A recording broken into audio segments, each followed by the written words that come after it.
പണ്ടുകാലത്ത് തിരക്കേറിയ മാർക്കറ്റുകളും സ്വർണ്ണ മണൽ നിറഞ്ഞ മരുഭൂമികളും രഹസ്യങ്ങൾ ഒളിഞ്ഞിരുന്ന ഒരു ദേശത്ത് രണ്ട് സഹോദരന്മാർ ജീവിച്ചിരുന്നു. ആലിബാബയും കാസിമും. രക്തബന്ധം ഒരുപോലെ ആയിരുന്നെങ്കിലും അവരുടെ ജീവിതം തമ്മിൽ വളരെ വ്യത്യസ്തമായിരുന്നു. മുതിർന്ന സഹോദരനായ കാസിം ഒരു സമ്പന്ന സ്ത്രീയെ വിവാഹം ചെയ്തു. ആഡംബരത്തോടെ നിറഞ്ഞ വലിയ വീട്ടിൽ താമസിച്ചു. മറുവശത്ത് ആലിബാബ ഒരു സാധാരണ ജീവിതമാണ് നയിച്ചത്. നഗരത്തിന്റെ അതിർത്തിയിൽ തന്റെ ഭാര്യയോടും മക്കളോടും കൂടി ഒരു ദരിദ്ര മരവെട്ടുകാരനായി ജീവിച്ചു. ദിവസേന കാട്ടിൽ നിന്ന് മരം ശേഖരിച്ച് മാർക്കറ്റിൽ വിൽക്കുന്നതായിരുന്നു അവന്റെ ഉപജീവനം. എന്നിരുന്നാലും ആലിബാബ സത്യസന്ധനും ദയയുള്ളവനുമായിരുന്നു. ഒരു ദിവസം ആലിബാബ തന്റെ 3 കഴുതകളുമായി കാട്ടിലേക്ക് പോയി. മരം വെട്ടിക്കൊണ്ടിരിക്കുമ്പോൾ അപ്രതീക്ഷിതമായി കുതിരകളുടെ ശബ്ദം കേട്ടു. ഭയപ്പെട്ട അവൻ വേഗത്തിൽ ഒരു വലിയ മരത്തിൽ കയറി ഒളിച്ചു. കുറച്ചു നേരം കഴിഞ്ഞപ്പോൾ 40 കള്ളന്മാർ കുതിരപ്പുറത്തെത്തി. കറുത്ത വസ്ത്രങ്ങളും ആയുധങ്ങളുമായി അവർ ഭീകരരായി തോന്നി. അവരുടെ നേതാവ് മുന്നോട്ട് വന്ന് ഒരു വലിയ പാറയിലേക്ക് നോക്കി പറഞ്ഞു, തുറക്കു സീസേം. പാറ പതുക്കെ തുറന്നു. ഒരു രഹസ്യ ഗുഹയുടെ വാതിൽ വെളിവായി. കള്ളന്മാർ ഓരോരുത്തരും ഭാരമുള്ള ചാക്കുകൾ അകത്തു കൊണ്ടുപോയി. കുറച്ചു സമയത്തിനു ശേഷം അവർ തിരികെ വന്നു. അടയ്ക്കു സീസേം. ഗുഹ വീണ്ടും അടഞ്ഞു. കള്ളന്മാർ പോയതിനു ശേഷം ആലിബാബ താഴേക്കിറങ്ങി. അവൻ അതേ വാക്കുകൾ പറഞ്ഞു.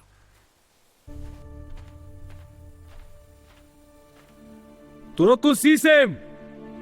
ഗുഹ വീണ്ടും തുറന്നു. അകത്ത് കയറിയപ്പോൾ അവൻ കണ്ടത് അത്ഭുതകരമായ സമ്പത്ത്. സ്വർണ്ണ നാണയങ്ങൾ, രത്നങ്ങൾ, വിലയേറിയ വസ്തുക്കൾ. എന്നാൽ അലിബാബ അത്യാഗ്രഹിയായിരുന്നില്ല.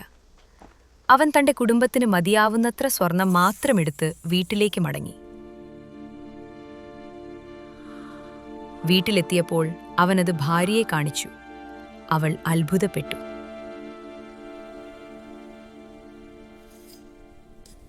അവൾ സ്വർണം അളക്കാൻ കാസിമിന്റെ വീട്ടിൽ നിന്ന് ഒരു തൂക്കുപകരണം കൊണ്ടുവന്നു. കാസിമിന്റെ ഭാര്യ സംശയത്തോടെ അതിന്റെ അടിയിൽ മെഴുകു പുരട്ടി നൽകി. തിരികെ ലഭിച്ചപ്പോൾ ഒരു സ്വർണ്ണ നാണയം അതിൽ ഒട്ടിയതായി കണ്ടു. അവൾ കാസിമിനോട് പറഞ്ഞു. അത്യാഗ്രഹം കാസിമിന്റെ മനസ്സിനെ കീഴടക്കി.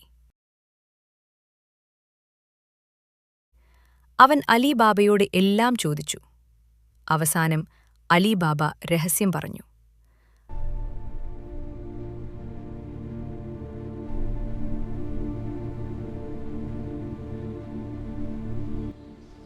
അടുത്ത ദിവസം കാസിം കാട്ടിലേക്ക് പോയി. തുറക്കൂ സീസേം എന്ന് പറഞ്ഞു. ഗുഹ തുറന്നു. അവൻ അകത്ത് കയറി. സ്വർണം നിറയെ ശേഖരിച്ചു. പക്ഷേ പുറത്തുവരാൻ ശ്രമിക്കുമ്പോൾ അവൻ രഹസ്യവാക്ക് മറന്നു. തുറക്കൂ ഗോതമ്പ്. തുറക്കൂ അർത്തുവായി.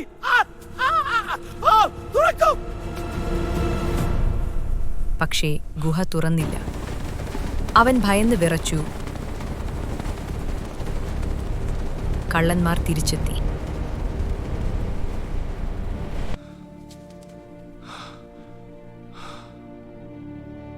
അതേസമയം കാസേം വീട്ടിലേക്ക് തിരികെ വന്നില്ല. അവന്റെ ഭാര്യ ഭയവും ആശങ്കയും നിറഞ്ഞ ഹൃദയത്തോടെ ആലിബാബയുടെ വീട്ടിലെത്തി സഹായം തേടി. അവളുടെ വാക്കുകൾ കേട്ട ഉടൻ തന്നെ സംഭവിച്ചിരിക്കാവുന്ന കാര്യങ്ങൾ ആലിബാബയ്ക്ക് മനസ്സിലായി. ഭാരമുള്ള മനസ്സോടെ അവൻ കാട്ടിലേക്ക് പോയി. ഗുഹയുടെ അകത്ത് തന്റെ സഹോദരന്റെ ജീവൻ രഹിതമായ ശരീരം കണ്ടപ്പോൾ അവൻ ദുഃഖത്തോടെ നിശബ്ദമായി നിന്നു. ആരെയും സംശയിപ്പിക്കാതെ അവൻ ശരീരം മൂടി രഹസ്യമായി വീട്ടിലേക്ക് കൊണ്ടുവന്നു. ഈ പ്രശ്നത്തിൽ നിന്ന് രക്ഷപ്പെടാൻ അവൻ തന്റെ വിശ്വസ്തയും ബുദ്ധിമതിയുമായ ദാസിയായ മോർജിയാനയുടെ സഹായം തേടി. മോർജിയാന വളരെ വിവേകമുള്ളവളായിരുന്നു.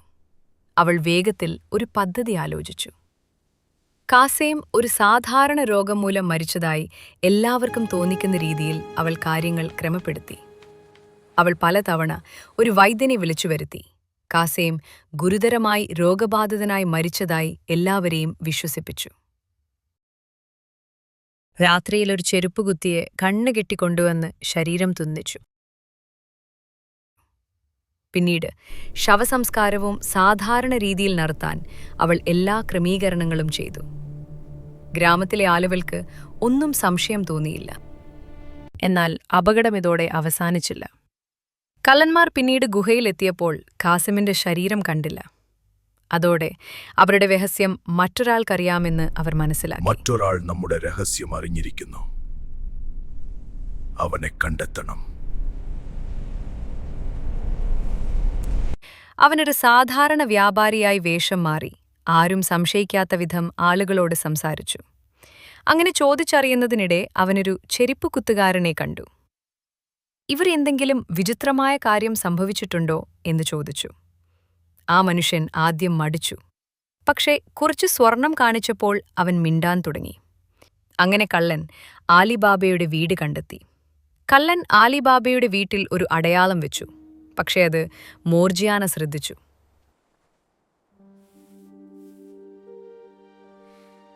അവൾ അതേ അടയാളം പല വീടുകളിലും വെച്ച് കള്ളന്മാരെ കുഴപ്പത്തിലാക്കി. അവർ തിരിച്ചെത്തിയപ്പോൾ ശരിയായ വീട് തിരിച്ചറിയാൻ കഴിയാതെ പോയി. അവരുടെ പദ്ധതി പരാജയപ്പെട്ടു.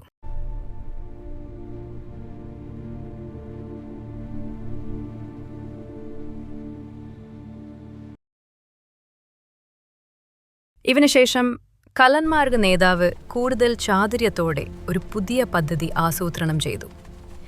ഒരു വ്യാപാരിയായിട്ട് വേഷം മാറി പല വലിയ എണ്ണക്കുപ്പികളുമായി ആലിബാബയുടെ വീട്ടിലെത്തി. ആ രാത്രി താമസിക്കാൻ അനുവാദം ചോദിച്ചു. ദയുള്ള ആലിബാബ അവനെ സ്വാഗതം ചെയ്തു. പക്ഷേ ആ കുപ്പികളിൽ എണ്ണയില്ലായിരുന്നു. അവയിൽ ഒളിഞ്ഞിരുന്നത് കള്ളന്മാരായിരുന്നു.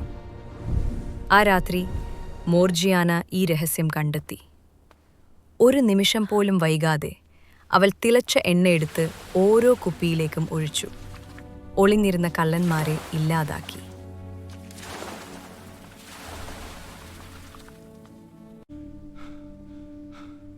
നേതാവ് മാത്രം രക്ഷപ്പെട്ടു.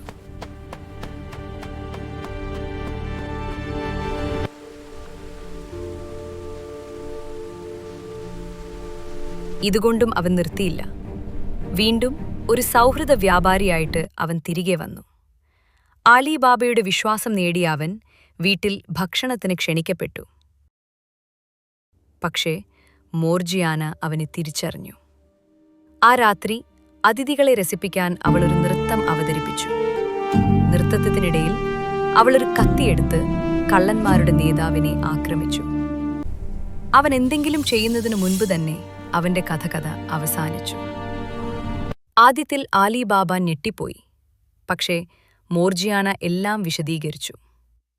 തങ്ങളുടെ ജീവൻ രക്ഷിച്ചത് അവളുടെ ധൈര്യവും ബുദ്ധിയും തന്നെയാണെന്ന് മനസ്സിലാക്കിയ ആലിബാബ അവളെ വലിയ ബഹുമാനത്തോടെ കുടുംബാംഗമായി സ്വീകരിക്കുകയും ചെയ്തു. അതിനുശേഷം ആലിബാബ സമാധാനത്തോടെ ജീവിച്ചു. ഗുഹയുടെ രഹസ്യം സൂക്ഷിച്ച് അവിടെ നിന്നുള്ള സമ്പത്ത് വിവേകത്തോടെ ഉപയോഗിച്ചു. മോർജിയാന തന്റെ ബുദ്ധിയും ധൈര്യവും കൊണ്ട് വിശ്വസ്തതയുടെ പ്രതീകമായി മാറി.